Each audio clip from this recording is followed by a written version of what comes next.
নমস্কার বন্ধুরা, আজ আপনাদের জন্য নিয়ে আসলাম নতুন রেসিপি। আজকে বানাবো ড্রাই ক্রিস্পি চিকেন।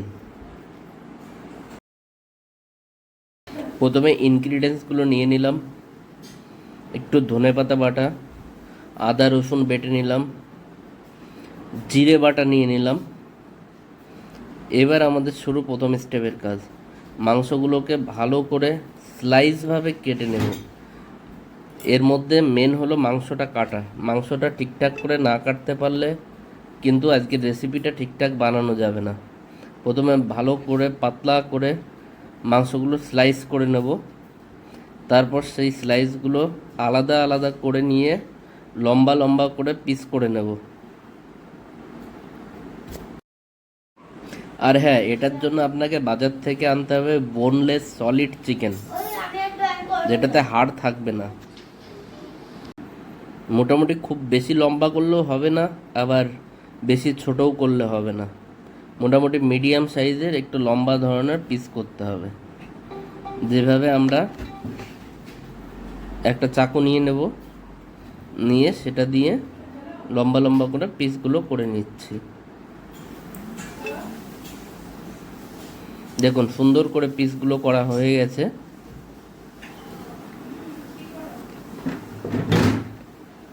এবার মশলাগুলো আস্তে আস্তে দেব। আদা রসুন বাটা, একটু ধনেপাতা দিয়ে দিলাম। এবার কিছু ডিম দিয়ে দেব। প্রথমে ডিমটা ভেঙে নিলাম। ভেঙে নিয়ে আস্তে করে ওর থেকে শুধু ডিমের সাদা অংশটা থাকবে, আর কুসুমগুলোকে আমরা আলাদা করে তুলে নেব। কুসুমগুলোকে আলাদা করে একটা বাটিতে তুলে নিলাম। কুসুমগুলো পরে কাজে লাগবে। এর মধ্যে কুসুমগুলো থাকলে কিন্তু ঠিকঠাকভাবে রেসিপিটা তৈরি হবে না।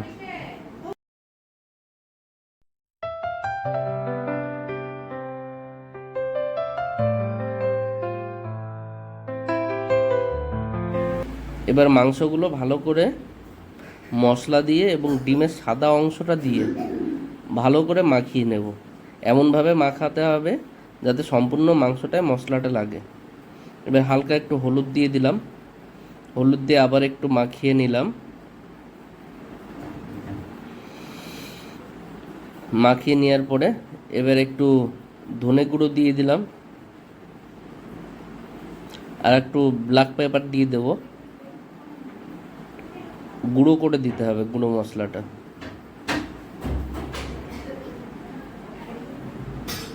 এবং এটা আবার ভালো করে মাখাতে হবে। পরিমাণ মতো লবণ দিয়ে দিলাম। মাংসের পরিমাণে লবণটা নেবেন। ব্ল্যাক পেপার ডাস্টটা দিয়ে দিলাম। এবার একটু সবুজ কালার করার জন্য এবং একটু ফ্লেভার আনার জন্য হালকা একটু ধনেপাতা বাটা দিয়ে দিলাম। এটাকে এবার ধনেপাতা বাটা দিয়ে ভালো করে মাখিয়ে নিতে হবে এবং দেখবে মাংসটা একটু সবুজ সবুজ ধরনের হয়ে যাবে। এবার একটু পরিমাণ মতো হালকা তেল দিয়ে দেব, সরিষার তেল। তারপর দেব চালের গুঁড়ো। চালের গুঁড়ো দেওয়ার জন্য এটা কিন্তু ভালো ক্রিস্পি হবে। চালের গুঁড়োটা দিয়ে মাখানো হয়ে গেলে বেশ একটু আঠালো মতো তৈরি হয়ে যাবে। তারপর দেব হালকা একটু বেসন। বেসনটা দিতে হবে পরিমাণ মতো, যাতে আপনি ঠিকঠাকভাবে ভাজতে পারেন। সেই হিসাবে আমরা বেসনটা দিয়ে নিলাম। একবার মাখিয়ে দেখবেন, প্রয়োজন হলে আবার বেসনটা দেবেন।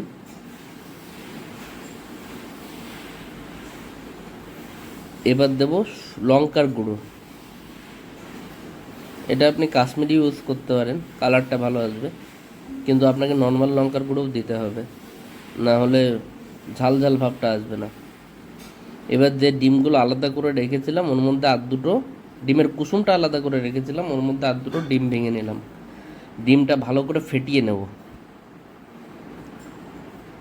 ডিমটা ভালো করে ফেটানো হয়ে গেলে চিকেনগুলো ওই যে ডিমটা ফেটানো ছিল ওই ফেটানো ডিমে চুবিয়ে তারপরে সেটা ভাজতে হবে। ফ্রাই প্যানটা তেল দিয়ে নিলাম গরম করে নেওয়ার পরে। এবার ওই চিকেনগুলো ভালো করে ডিমের মধ্যে চুবিয়ে, ওই কুসুমওয়ালা ডিমের মধ্যে চুবিয়ে সেটা তেলের মধ্যে দিয়ে ভেজে নিলাম। আমরা সরিষার তেল ইউজ করেছিলাম, সাদা তেল ইউজ করলে ভালো হবে। আপনার যেটা ভালো মনে হয় আপনি সেটা করতে পারেন। এখন ওটা তুলে নেওয়ার পরে আমাদের আজকের রেসিপিটা তৈরি হয়ে গেছে। আজকে এ পর্যন্তই। বাই। কেমন লাগলো কমেন্ট করে জানাবেন।